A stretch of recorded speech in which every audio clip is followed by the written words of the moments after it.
അസ്സലാമു അലൈക്കും വറഹ്മത്തുള്ളാഹി വബറകാതുഹു. പ്രിയപ്പെട്ട മുഅ്മിനീങ്ങളെ മുഅ്മിനാത്തുകളെ, ഇന്നും ആർത്തവ രക്തം സംബന്ധിച്ച ഒരു സംശയ നിവാരണമാണ്.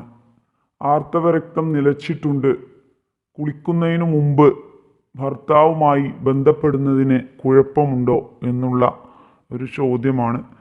ആർത്തവ രക്തം നിലച്ചിട്ടുണ്ട് എങ്കിലും കുളിക്കുന്നതിന് മുമ്പ് അല്ലെങ്കിൽ വലിയ ശുദ്ധിയുടെ കുളിക്കുന്നതിന് മുമ്പ് ബന്ധപ്പെടൽ ഹറാമാണ്. ആർത്തവ സമയത്ത് ബന്ധപ്പെടുന്നത് മക്കൾക്ക് കുഷ്ഠരോഗം ഉണ്ടാവുന്നത്, അതുവഴി ഉണ്ടാവുന്ന മക്കൾക്ക് കുഷ്ഠരോഗം ഉണ്ടാവുമെന്നുള്ളതാണ് പറയപ്പെടുന്നത്. അതുപോലെ തന്നെ അല്ലെങ്കിൽ കൂടി മക്കളുണ്ടാവുന്നതല്ലെങ്കിൽ കൂടി ആർത്തവം നിലച്ചിട്ടുണ്ടെങ്കിലും ബന്ധപ്പെടുന്നത് അനുവദിക്കപ്പെട്ട കാര്യമല്ല, അത് ഹറാമാണ്, നിഷിദ്ധമാണ്.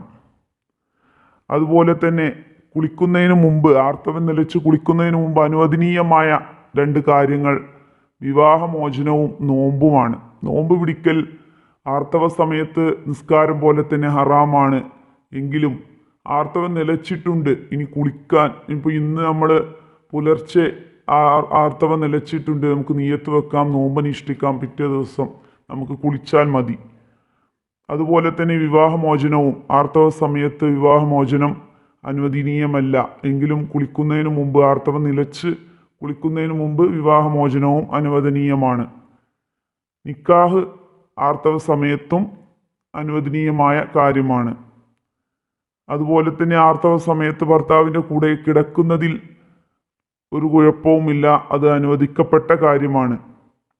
പക്ഷേ സംഭോഗവും മുട്ടുപൊക്കിളിൻ്റെ ഇടയിൽ സുഖിക്കലും ഹറാമായ കാര്യമാണ് എന്ന് പ്രത്യേകം ശ്രദ്ധിക്കുക.